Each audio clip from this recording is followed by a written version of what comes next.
Averone by Clark Ashton Smith. In Averone the enchantress weaves weird spells that call a changeling sun, or hail the moon of Hecate down to the ivy-hooded towers. At evening from her nightshade bowers the bidden vipers creep to be the envoys of her malison, and filters drained from tomb-fat leaves drip through her silver sieves.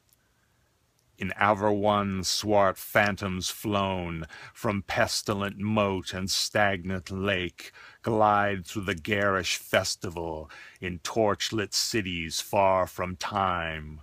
Whether for death or birth the chime of changeless bells equivocal clangs forth, while carven satyrs make with mouths of sullen somber stone unending silent moan.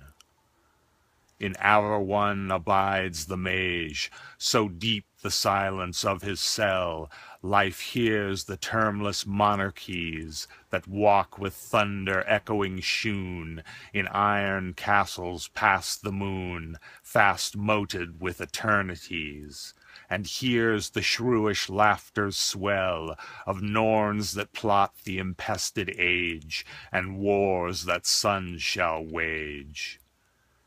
In Averone the Lamia sings to lyres restored from tombs antique, and lets her coiling tresses fall before a necromantic glass.